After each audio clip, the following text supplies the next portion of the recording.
안녕하세요. 오나로밤쌤이에요. 오늘은 다각형에 대한 모든 것을 알아보도록 해요. 다각형이란 정확히 무엇을 의미하는 걸까요? 다각형은 선분으로만 둘러싸인 도형을 말해요. 여기서 선분이란 점과 점을 곱게 이어 만든 선을 뜻하지요. 다각형이 되기 위한 조건은 두 가지예요.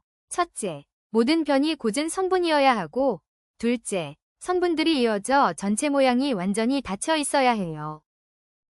그렇다면 다각형이 아닌 경우는 어떤 경우일까요? 첫째, 선분으로만 둘러싸여 있지 않고 곡선이 포함된 경우에는 다각형이 아니에요. 둘째, 모양이 선분으로 이루어져 있더라도 완전히 닫혀 있지 않으면, 즉 빈틈이 있으면 다각형이라고 하지 않아요.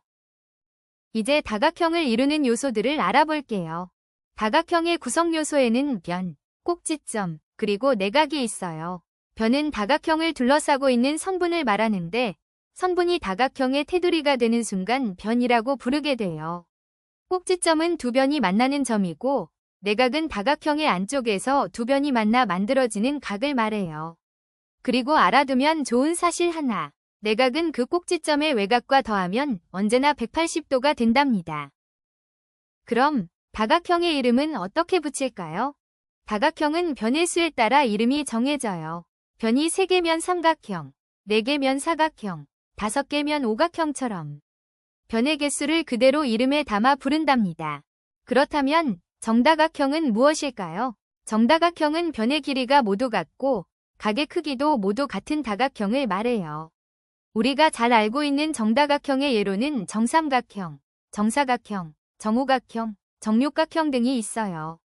정삼각형은 변 3개가 모두 같고 각도 모두 60도이며 정사각형은 4변이 모두 같고 각이 90도로 이루어져 있지요.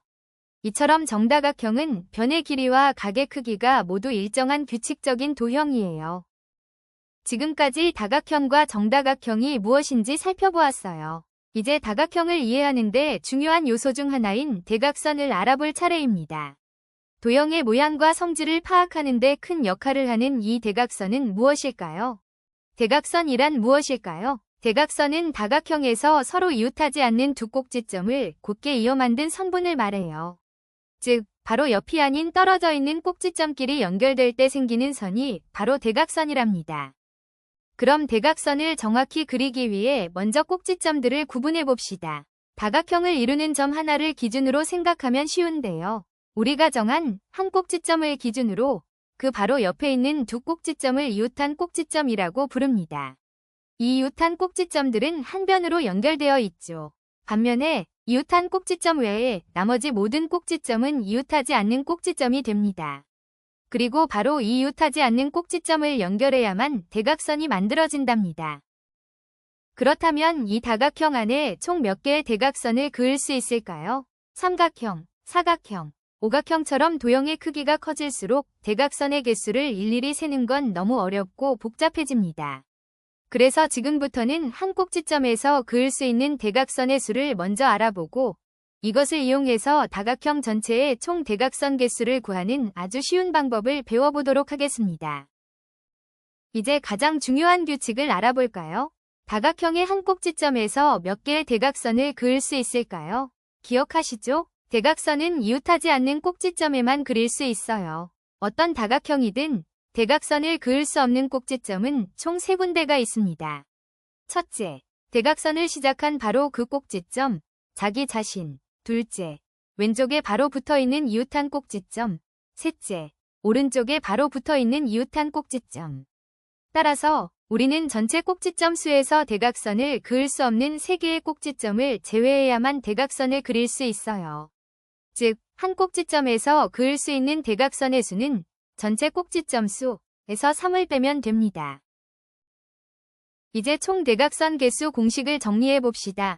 한 꼭지점에서 그을 수 있는 대각선 수에 전체 꼭지점 수를 곱해야겠죠? 하지만 이렇게 되면 모든 대각선을 2번씩 겹쳐 세게 되므로 반드시 2로 나누어 주어야 합니다. 따라서 공식은 한 꼭지점에서 그을 수 있는 대각선 수 곱하기 꼭지점 수 나누기 2가 됩니다. 이 공식이 맞는지 오각형으로 확인해 봅시다. 오각형은 한 꼭지점에서 2개의 대각선을 그을 수 있고 꼭지점은 5개입니다. 2 곱하기 5는 10인데 20을 2로 나누면 총 대각선 수는 5개가 된답니다. 좀 더 쉬운 대각선 공식을 알려줄게요. 어떤 다각형이든 변의 수를 n이라고 해서 n각형이라고 부르죠. 예를 들어 n이 3이면 삼각형, 4이면 사각형처럼 말이에요. 이 공식을 육각형에 한번 적용해 볼게요. 육각형은 변이 6개니까 n은 6이 되지요. 먼저 6에서 3을 빼면 3, 그 다음에 3 곱하기 6을 하면 18, 마지막으로 18을 2로 나누면 9.